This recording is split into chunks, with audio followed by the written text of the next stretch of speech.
5 आजर topic होउची मौलिक अधिकार गुड़िकर प्रकारभेद। प्रथमे भारत संविधान रे नागरिक मानकु 7टी मौलिक अधिकार प्रदान कराइथिला, किंतु वर्तमान नागरिक माने छोटे मौलिक अधिकार उपभोग करुछन्ति। सेगुड़िक हैला समानता अधिकार राइट टू इक्वालिटी, स्वाधीनता अधिकार राइट टू फ्रीडम, शोषण विरोधी अधिकार राइट अगेंस्ट एक्सप्लॉयटेशन, धर्मगत स्वाधीनता अधिकार right to freedom of religion, सांस्कृतिक और शिक्षागत अधिकार कल्चरल एंड एजुकेशनल राइट्स एवं सांविधानिक प्रतिकार अधिकार राइट टू कॉन्स्टिट्यूशनल रिमेडीज। एबे आलोचना करिबा समानता अधिकार विषय रे। आम संविधान रे समानता को गुरुत्व दिया जाय। धारा 14 रु धारा 18 मध्य नागरिक मानक समानतार अधिकार प्रदान करा जायछि। आईन आगे समस्त नागरिक समान और आईनगत सुरक्षा समस्तक पई समान। जाति, धर्म, वर्ण, लिंग और जन्मस्थान भित्ति रे कौनसी नागरिक प्रति पातर अंतर करा जाय पारिबो नाही, किंतु शिशु, महिला, अनुसूचित जाति और जनजातिर लोक मानक पई जेतेबेले आवश्यक पड़िबो सेतेबेले स्वतंत्र व्यवस्था ग्रहण करा जिवो। एबे आलोचना करिबा स्वाधीनतार अधिकार। संविधान धारा 19 रु धारा 22 धारा मध्य नागरिक मानक स्वाधीनतार अधिकार दिया जायछि। भाषण तथा मतामत प्रकाश करियार स्वाधीनता, शांतिपूर्ण भाव में निरस्त्र होई समावेश रे मिलित हेबार स्वाधीनता, संघ व समिति गठनर स्वाधीनता, भारतर भूखंड मध्य अबाध विचरण स्वाधीनता, भारतर जेकोसी स्थान में बसवास करिबार स्वाधीनता सहित जेकोसी वृत्ति जीविका वाणिज्य व्यवसाय करिबार स्वाधीनता। वर्तमान आलोचना करिबा शोषण विरोधी अधिकार। आम संविधान धारा 23 और 24 नागरिक मानक शोषण विरोध में किसी अधिकार दि जाइछि।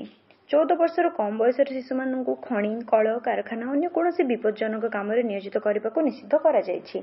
मनीष किणाबिका बेठी और बिना मजूरी व्यक्ति को खटाइबा आदि व्यवस्था को निषिद्ध करा जाइछि।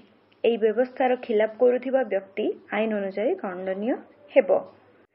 वर्तमान आलोचना करिबा धर्मगत स्वाधीनता अधिकार। आमे समस्त जानिछु भारत एक धर्मनिरपेक्ष राष्ट्र। एणु भारत नागरिक मानक संविधान धारा 25 धारा 28 मध्य धर्मगत स्वाधीनतार अधिकार दि जाइछि। प्रत्येक नागरिक निज विवेक अनुसार स्वाधीन भाव धर्म ग्रहण, धर्माचरण एवं धर्मर प्रचार करिपारिबे। कौनसी निर्दिष्ट धर्मर उन्नति पाई एवं कौनसी धर्मानुष्ठान सुरक्षा एवं रक्षणाबेक्षण पाई नागरिक मानक ठारू बाध्यतामूलक कर बा टिकस आदाय करा जाय पारिबो नाही। एहापर सांस्कृतिक और शिक्षागत अधिकार। संविधान धारा 29 और 30 भारत में बसवास करुथिबा संख्यालघु गोष्ठी व्यक्ति मानकर स्वास्थ्य रक्षा पाई एही अधिकार प्रदान करा जायछि। संख्यालघु गोष्ठी निज मन मुताबक शिक्षानुष्ठान प्रतिष्ठा करिपारिबे और से गुड़िकु सरकारी साहाय्य मिलिबारे कौनसी प्रतिबंधक रहिबो नाही। संख्यालघु संप्रदाय तांकर भाषा, लिपि और संस्कृतिर सुरक्षा करिबार अधिकार पाइछन्ति। वर्तमान आलोचना करिबा संवैधानिक प्रतिकारर अधिकार। यही अधिकार संविधान धारा 32 रे उल्लेख करा जायछि।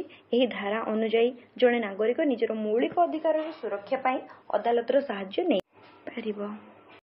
वर्तमान आमे एही मौलिक अधिकार संविधान केउं धारा रे लिपिबद्ध अछि जानिबा पाई गोटे छोटिया उपायटे अवलंबन करिया। गोटे स्मॉल ट्रिक्स माध्यम रे आमे एही मौलिक अधिकारर धारा विषय रे जानिबा। ताहले चलंतु स्टार्ट करिबा। पिला माने स्क्रीन रे देखि पारुथिबो 6 प्रकार समानता अधिकार दर्शा जायछि। Right to equality, right to freedom, right against exploitation, right to freedom of religion, cultural and educational rights, right to constitutional remedies. आउ आ सहित सेटा संविधान रो को आर्टिकल बा को धारा रे अछि सेटा मध्ये साइड रे अछि। तबे चलो को गोटे छोट स्टोरी माध्यम रे मन रखिबा। मन करिया हमें एटी आर्टिकल को एज धरि नबा। ठीक अछि, ओके ताले आरंभ करिबा। मन कर जॉन आउ खुशी भाई भौणी। बयस 14 रु 18 वर्ष पर्यंत खुशी और जॉन को दिजन को इक्वाली ट्रीट करा गला, किंतु जेतेबेले जॉन रो बयस 19 रु 22 हे गला सेतेबेले ताको टोटली फ्रीडम दे दिया गला, कंप्लीट फ्रीडम दे दिया गला। तू जहा इच्छा करूछु करे। तो से जेतेबेले तार बयस 23 रु 24 हे गला से धीरे धीरे कोन कला ना ड्रिंक करिया को आरंभ कला। तो जेतेबेले से ड्रिंक करिया को आरंभ कला ता सहित से आउरी अधिक खराब काम रे लिप्त रहिला। दिन को दिन तार अवस्था बहुत शोचनीय हेई चलिला। तो से निजे निजे रियलाइज करि पारला जेतेबेले को तार 25 रु 28 वर्ष हे गला, टिके मैच्योरिटी आसी गला। से जानि पारला से भूल रास्ता रे जाउची और से निजको रिलीजन आडो को नै चलिला। रिलीजन को फॉलो कला पारे ଯେତେବେଳେ ତାର 29-30 ବର୍ଷ ହେଇଗଲା ସେ ନିଜର କଲଚର ଆଉ ଏଜୁକେଶନାଲ ରାଇଟ୍ସ ବିଷୟରେ ବି ସେ ଜାଣିଲା। ଆଉ ଯେତେବେଳେ 32ରୁ 35 ହେଇଗଲା ସେତେବେଳେ ସେ କନଷ୍ଟିଟ୍ୟୁସନାଲ ରେମେଡିଜ ବିଷୟରେ ବି ଜାଣିଗଲା। ତାର କ'ଣ କର୍ତ୍ତବ୍ୟ କନଷ୍ଟିଟ୍ୟୁସନ ପ୍ରତି ସେ କଥା ବି ସେ ବୁଝିଗଲା। ତେବେ ଏହିପରି ଭାବରେ ଆମେ ଆର୍ଟିକଲକୁ ବୟସ ସହିତ ଲିଙ୍କ କରିକି ଗୋଟେ ଛୋଟ କାହାଣୀ ମାଧ୍ୟମରେ ଆମେ ଶିଖିଲୁ କି କେମିତି କ'ଣ ସବୁ ଆର୍ଟିକଲକୁ ଆମେ ମନେ ରଖିବୁ ଗୋଟେ ଛୋଟ ଟ୍ରିକ୍ସ ମାଧ୍ୟମରେ। ତେବେ ସାଙ୍ଗମାନେ ସମସ୍ତେ ଶିଖିଲ, ଗୋଟେ ଇଜି ଟ୍ରିକ୍ସ ଜାଣିଲ କେମିତି ଆମେ କ୍ଲାସିଫିକେସନ ଅଫ ଫଣ୍ଡାମେଣ୍ଟାଲ ରାଇଟ୍ସ ଆଉ ତାର ଆର୍ଟିକଲକୁ ଜାଣିଲେ।